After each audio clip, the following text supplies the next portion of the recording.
Did you know you could be the founder of a nonprofit organization and practice emergency medicine? Well, if you heard our episode last week, you already know that I'm talking about our wonderful guest, Dr. Mobola Kukoyi. She's the founder of the Kukoyi Foundation, and she's a practicing emergency medicine physician. In this part 2 episode, we'll jump into her impact as a founder of an organization that supports global health initiatives, and you'll learn how she balances her career with clinical practice in the emergency room and being the founder of a nonprofit. We'll also hear all about the great work she's doing in various countries to help build capacity and support everyone learning more about their health. Let's jump right into the episode. Roll the music.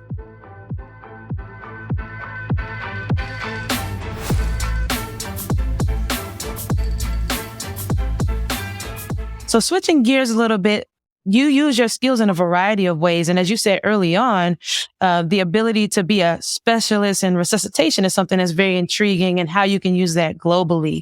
So can you share a little bit about your public health interest and your global health interest? Thank you. So I have an interest in capacity building, teaching lots and lots of people community medicine. I do some of that on my Instagram, Dr. KMD, where I just kind of make videos and try to explain things. Because remember, I said that for health literacy and empowering and having people just have basic understanding of disease processes. And so through my foundation, the Kukoyi Foundation, we want to, increase the skills, especially in underserved areas in West Africa, because that's where I'm from. We do two things. One, from the optimizing healthcare delivery, and then we also focus on educational initiatives in children, because you got to catch them young, right? And so yes, you do. From a healthcare perspective, I try to do most of my stuff in things relating to emergency care, because that's what I'm familiar with. We've done work with emergency services in Nigeria, for example, where we know that the time to initiation of care in trauma or even medical is critical. But unfortunately, in parts of Africa, you usually have to pay before service. And so that causes a delay in care. Obviously, there will be an increase in morbidity, which is illness, and mortality, which is death. So we try to bridge that. So we work with companies that help to intervene. They provide funds for the first 24 hours of trauma or medical care. We provided an ultrasound for easy diagnosis at bedside at an emergency medicine residency in Ghana. Again, because you have to pay before your head CT, you have to pay before your chest X-ray. Well, if I'm a flash pulmonary edema, which means if there's fluid in my lung and I can't breathe, just put the ultrasound probe, you can get a diagnosis. So really things to help while we have limitations. How can we just help solve those? And then the project that we're working on, which I am so excited about because it's about empowering the community, it's a CPR project. It's still in the works, but we're trying to go into different places of worship, libraries, schools, teaching people basic CPR, basic first aid. How do we save a life? We also what happened a few weeks ago during the American football game where the player was on the field. And I love that there was a big conversation all over the news about CPR. Those are things that as ER doctors, we nerd out on. But they're so critical because honestly, 5 minutes really is all you have. After the first minute, you begin to have some brain injury. But honestly, 5 minutes is really what you have before you have irreversible brain damage. And so my goal is to spread that word everywhere, all over the world. How do you resuscitate somebody? How do you do CPR? You don't have to go to medical school to save a life. You can save your life. If you're home with your grandma and grandma drops down, you can save your life. So that's my mission. That's what I want to do. And I'm so excited that with this agency in Nigeria, we're working on a project to go into the different communities and do that. As you can tell, I'm super stoked, so nerdy about it. Well, I'm excited about it too, because, the ability to teach people how to be sufficient and efficient in an emergency situation is scary, right? We see these things as physicians all the time. We're used to it. Even for us, it still takes a moment to snap right into gear. And so for individuals who aren't in healthcare to have that exposure to CPR, and here in the US, there are a lot of different opportunities for you to go learn CPR and become certified in CPR. And so as you said, for Damar Hamlin, they were able to start chest compressions right away. And it was so critical to his ability to recover. I'm so excited for your initiative that you have to go into places and meet people where they are, beauty shops and barbershops and churches, places of worship, just so that they can become, like you said earlier, more empowered about their health. So I love that. I love that. And thank you for sharing a little bit about the experiences of the healthcare system in Nigeria too, because it's important for our audience to know differences in healthcare globally and ways in which they can be impactful globally. And it sounds like you're doing that as well. Thank you. You are welcome. How can our audience support what you do with your foundation? Absolutely. The first easy way is please donate, donate, donate. Yes, you had a wonderful gala. I loved it. Donate. Donate. We need money to do these things. We need money to train people. We need money to feed them. We need money to buy supplies. The website is www.themkfoundation.com, themkfoundation.com. The links are there. And sometimes you can actually just donate your time. You can say, hey, I want to volunteer. When next you go to Nigeria, I'd love to come with you. And even creating teaching curricula, because we have medical students that want to volunteer with us. And so really whatever kind, time, even if it's just supporting, right? Sending me a message, hey, we're praying for you. We hope that things go well. Everything is super meaningful. Spreading the word about what we do. Those are awesome. We're always looking for corporate sponsors. So if you even have connections, those would be super helpful. Absolutely. Well, hopefully our audience takes heed to that and supports you in all the ways that you need, because you're doing such amazing, amazing work. How do you balance being a founder of a foundation, the MK Foundation, and how do you, get it all done? Listen, I don't know.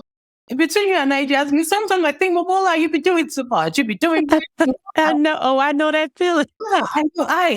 How do I balance it? I'm like, God, you have to help me. But sometimes I actually take a lot of scheduled breaks. Like Jasmine had mentioned, we had a gala, our first annual gala in November. And then I intentionally took a 1-month break. I'm like, you know what? This was a lot. I'm not going to do anything with this.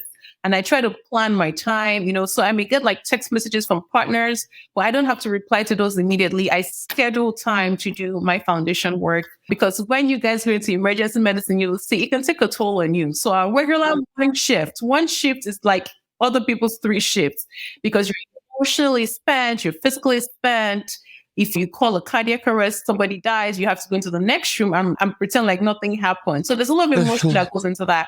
So what has been helping is I try to compartmentalize things, So I said today I'm not working on foundation. I work on it twice a week, etc. So finding a plan, and even as I'm speaking out loud in my mind, I'm like, really need to practice what you preach, So I think scheduling time to work and then getting help. Oh my goodness, getting people you can trust, relinquishing that control, that you can do everything. And I've been so blessed. I have a wonderful team. We have a great board. We have great volunteers that do the social media, the electronics. So really just getting a team and relinquishing control and trusting that things don't have to be done your own way for them to be good. I think when you come to that point, your life will be a lot easier. Yes, exactly. Having that support and having that help is critical. Are you interested in taking a deeper dive with Black Med Connect? Then join our Black Med Connector newsletter. Each week, you'll hear more about our guests and go behind the scenes to get a deeper dive into their careers. You will get the professional productivity word of the week, and you'll get to see and learn more about amazing physicians doing wonderful things in entrepreneurship and innovation. So head on over to BMED Connect, bmedconnect.com/podcast, and join the Black Med Connector newsletter. Back to the episode. I feel like, you're an innovator in healthcare, right? When you talk about being a physician and having a foundation, or being a physician and having a business, or being a physician and having a podcast, whatever it is, it takes a level of passion, right? We have a passion for what we do, and we love our patients. We love the things that we're doing to connect people or to promote global health initiatives. You have to have a love for it. So I can hear that love, and it kind of is beaming off the screen that you're very passionate about what you do. So like I said before, I'm so proud of you, just thinking where we've come from, being in the library at Duke, studying. What was that? The basement. What was the basement called? I forget what it was called. I just know the anatomy lab was down in there. And it was, at first, before we moved to our new building, it was dark, but we were there, right? We were there studied. I remember my fun memories were when we all like studied till like 2 a.m. Exactly. What was the basement? I don't remember. And it used to be funny how when I get like really loopy and it's sleepy time, do you remember it's just burst out laughing? You just would laugh. Yeah.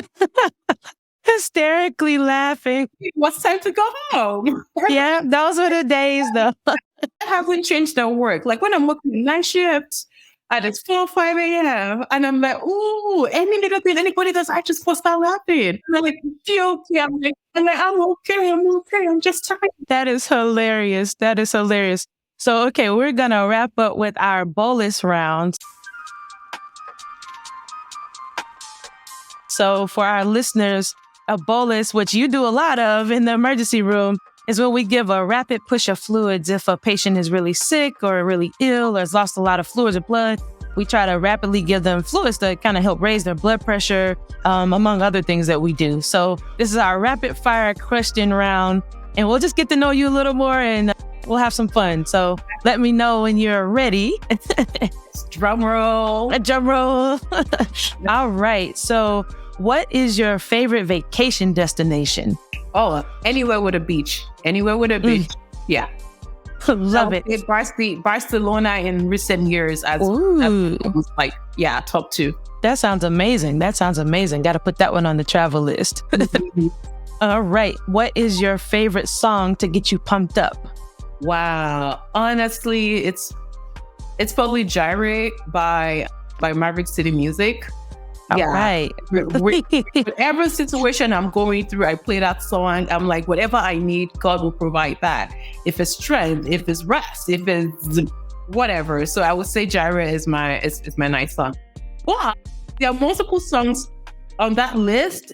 Any kind of Afro pop, any kind of Afro Niger beats music. Those are, I go Gyra or I play a Nigerian Afrobeat song. I love it. To keep you hype and keep you motivated. Yeah. Yeah.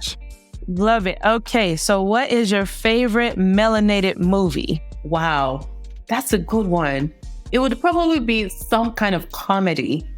Some kind of comedy, but I haven't watched any in such a long time. Of course, everybody says Black Panther, but we're talking about pre Black Panther. Yes. Yeah, like, those are new. You're talking about which old one did I have to come back to that? Because now that's good. Black Panther, you watch Woman King, those were the favorites, but I'm trying to dig back. We can go with comedy as the genre. Yeah.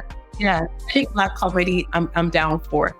I know there's one coming on Netflix on the 27th. It's with Eddie Murphy, and I think... Oh, yeah. You People, something like that? Yes, I think that's what it's called. Yes. Yep. Right. So that's going to be hilarious, I'm sure. Yeah. All right. Final question. What is your favorite Black-owned restaurant in your area? It's called Virtue. Malo. Yeah. Yes. Listen, you eat that food, it's like honey. So Virtue, if you're hearing me, you need to come with your restaurant for like, so good. So great. What kind of food is it? It's soul food. They have potatoes. You're like, golly, like it just when you work in there, like what's going on? I had like mashed potatoes on lamb. So good. Ooh, that sounds good. Yes. They are very excellent. 10 out of 10 recommend. 10 out of 10. I love it. Well, and then lastly, if you want to rep your organization one more time and share where people can follow you to hear more and to learn more about the tips you share on social media as well. Absolutely. So my foundation is called the MK Foundation, www.themkfoundation.com. We're on Instagram. We're on Twitter. We're on Facebook, MK Foundation 7, the number 7. And then my personal Instagram where I share medical tips is Dr. KMD, DRKAYMD, also the same on Facebook. And so you guys come follow, let's chat, let's have a conversation, let's empower each other. Yes, I love it. Well, thank you so much, Mobola, for your time. Like I said, I'm so proud of you. It's always great to see our friends thriving and growing into such amazing professionals, both doing things clinically and doing things beyond the emergency room or beyond the hospital. So thank you again. And as I like to say, everyone keep dreaming without limits. All right. Love that. Thank you, Jasmine. We hope you enjoyed today's episode of the BMed podcast with Dr. Mobola Kukoyi. She talked all about her amazing foundation, the MK Foundation. You can check them out online at themkfoundation.com. or follow them on Instagram at MK Foundation 7.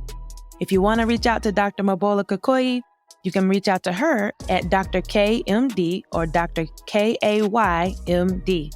We hope you enjoyed this episode.